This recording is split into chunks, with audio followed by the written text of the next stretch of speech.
Donald Trump fera pire que Vladimir Poutine. Et c'est très simple. Si tu es nouveau sur ma chaîne, abonne-toi, surtout partage la vidéo, likez, commentez. Aujourd'hui, je vais vous parler de Donald Trump. Quel est le combat réel que mène Donald Trump? Et Donald Trump, est-ce que c'est le Venezuela qui l'inquiète? Non, je ne suis pas sûr. Mais je vais te poser une question. Si aujourd'hui, tu es devant moi, nous sommes sur tout le même marché, en concurrence, en termes de géants industriels, et qu'un jour, le dernier, comme qui est moi, en train de arracher tous les marchés, tous tes marchés, tous tes clients, qu'en ferais-tu? Tu ne chercherais pas un autre moyen pour combattre cette personne? Alors, c'est ce qui se passe entre Donald Trump et la Chine.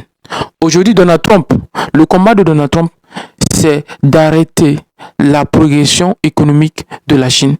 Je vous rappelle, la Chine aujourd'hui, c'est plus de 70% des conteneurs dans nos mers. La Chine, aujourd'hui, c'est l'usine du monde. La Chine a plus de 50%, c'est-à-dire près de 40 à 50% de tous les matériaux qui sortent de l'usine proviennent de la Chine.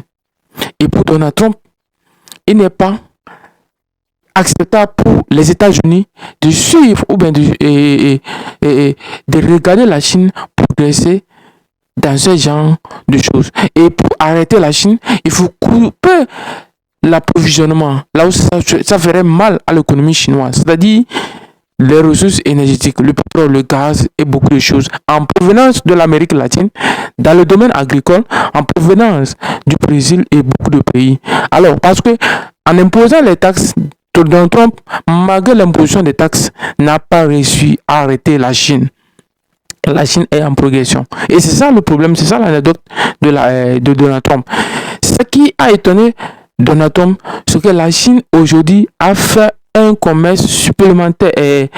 L'excédent commercial en 2025 de la Chine est autour de 1200 milliards de dollars. Et ça inquiète les États-Unis d'Amérique. C'est inquiétant malgré l'imposition des taxes. Alors je vais t'expliquer très simple. Imposer les taxes ne signifie pas que ça aura un effet.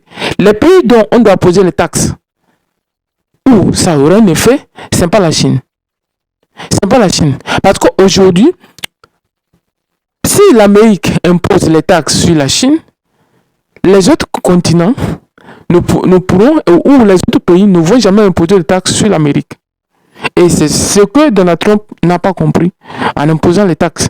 Il pense toujours que les États-Unis constituent le plus gros marché, alors qu'aujourd'hui, le marché a tourné vers ailleurs. L'Afrique, et surtout en Asie aussi, la Chine même constitue un grand marché. En Europe et en Amérique latine, aujourd'hui la Chine déverse ses produits sur ce continent et la Chine est tellement compétitive à travers sa monnaie, le yuan, qui est dévalué, qui n'a pas un poids comme l'euro ou bien le dollar ou ne sais pas quelle monnaie forte pour peser sur l'économie. Aujourd'hui, si vous êtes au Ghana, prenez le CIDI simple, même le Ghana, il est plus fort que le yuan.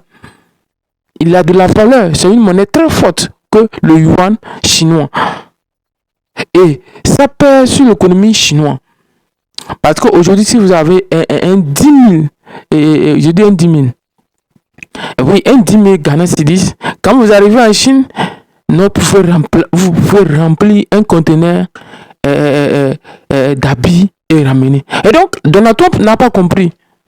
Donald Trump pense que le monde est toujours l'Amérique. Il pense que toujours le marché est tourné vers l'Amérique, alors que les Chinois ont déjà compris une chose. C'est parce qu'ils achètent comment appelle-t-on, des États-Unis. C'est pour cela ils importent aussi. Parce que lorsque vous êtes en accord commercial avec un pays, lorsque vous exportez vers le pays, il faudra la même chose pour ce pays, pour que ce pays vous aussi exporte vers chez vous. Donc, vous avez un accord exclusif. C'est ce qui existe entre la Chine et les États-Unis.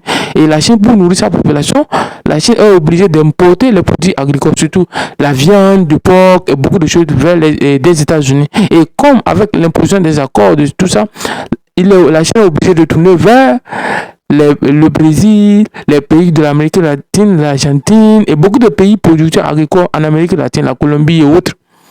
Et donc, ça fait mal à Donald Trump de voir ça. Parce que la Chine aujourd'hui occupe une place quasi importante dans l'économie mondiale. Quasiment. Quand on prenait le commerce international, la Chine représente une part très importante. La Chine est autour de plus de 30%. Un seul pays autour de 30%, ça veut dire que c'est très important et c'est très inquiétant pour les autres puissances qui évoluent. Alors que la Chine est autour de 800 millions de classe moyenne. La moitié de sa population est de la classe moyenne. Alors, il reste la moitié. Donc, si la Chine atteint les 2 milliards et 1 milliard de classe moyenne, alors imaginez ce qui peut arriver sur les autres continents. Donc si tu es nouveau sur la chaîne, tu sais ce que tu peux faire. Abonne-toi, partage la vidéo, like.